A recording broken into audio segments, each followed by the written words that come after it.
สบายดีทักทายสบายดีพ่อแม่พี่น้องมื้อนี้วัดจิตมา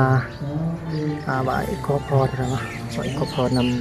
ำพระธาตุอิงหังคือเก่าพี่น้องพระธาตุศักดิ์สิทธิ์ของพี่น้องสาวแขวงสวรรณเขตเป็นพระธาตุที่วัดจิตนับถือเนาะเคารพบูชาอันนี้ก็มีโอกาสดีได้หนึ่งเนาะเลยมาเข้ามาที่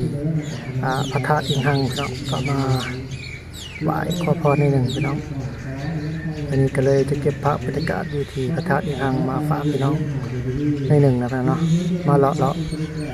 เวแล้วก็เลาะแล้วก็จะถ่ายภาพเก็บภาพบรรยากาศในมื้อนี้พี่น้องเมื่อที่ว่าบัณฑิตได้มาเลาะหรือว่ามาอ่านนมัสการพระธาตุอิงหังอยู่ในมื้อนี้นะพี่น้อง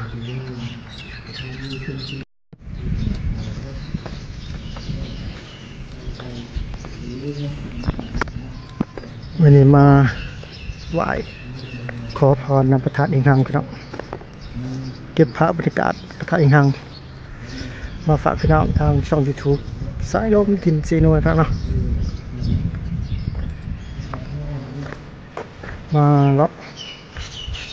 นิดนึงครับ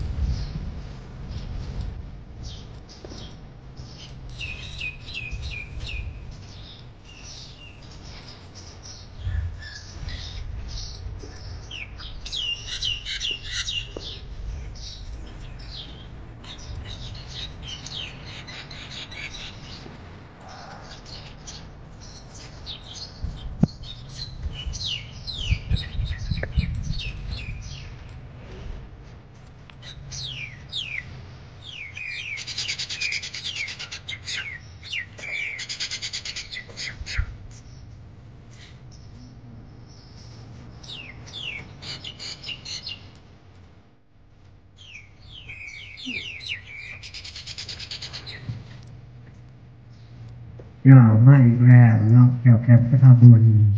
นี่ครอบครัวของสารขันแก้วมาจากบ้านโดยินไล่ก็มีสอนมาสุรเขตก็ขอความเข้าใจที่ทำงานไว้ใจ